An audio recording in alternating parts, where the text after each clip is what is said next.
వదినా చెప్తారా? నమస్తే వదినా.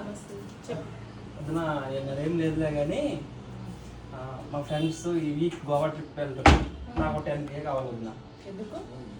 ఇప్పుడు దోస్తుగా అంటే మినిమం గోవా అంటే 10K అవసరం పడుతుందిగా. ఇప్పుడు అవన్నీ ఏం అవసరం లేదు. ఎల్లుండి సంబంధానికి వస్తున్నాను నేను చూసుకోవడానికి. మనం వాళ్ళ ఇంటికి వెళ్ళాలి. వదినా ఓకేనా? ప్లీజ్ వదినా.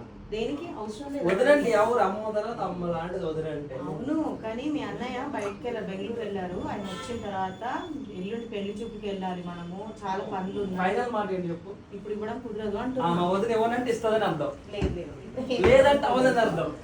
చూడతా, ఇప్పుడు నీ కెరీర్ మీద ఉంచే చూడు. ఇప్పుడు నువ్వు పెళ్లి కెరీర్ చేసుకోబోతున్నావు. ఒక్క 1 వీక్ పోస్ట్ పోన్ చేద్దాం వదినా. అట్లేం ఒక్క ఉండదు. 1 వీక్ పోస్ట్ పోన్ నువ్వు నా చేద్దాం. మాట చెప్పింది విను. ఇప్పుడు లేదు నువ్వు వదినా. ఇంటివాడి లేదు వదినా, కాబోతున్నావు. ప్లీజ్, అట్లా ప్లీజ్. ఏం ఉండదు. నువ్వు నా మాట అర్థం చేసుకో వినాలి. వదినా, ప్లీజ్, నువ్వు నా ప్లీజ్. మాట వినాలి. నేను వదినా చెప్పింది అంటే వినాలి. నిన్ను నమ్ముకున్న వదినా అంటే అమ్మాయి అమ్మతో సమానం. తారక్ ఇవన్నీ అమ్మ మాట్లాడొద్దు. ఏంటి ఇలా అమ్మ ఎప్పుడైనా నో చెప్తుందా కొడుకు? ఇస్తానులే. ఇప్పుడు నువ్వు ఫస్ట్ జాబ్ మీద పెట్టు దృష్టి. ఆ అమ్మాయి నీ మీద డిపెండ్ అయ్యి ఒక వదిన అమ్మాయి మన వదిన ఇంటికి అంటే వస్తుంది. వరాలు ఇచ్చే దేవత.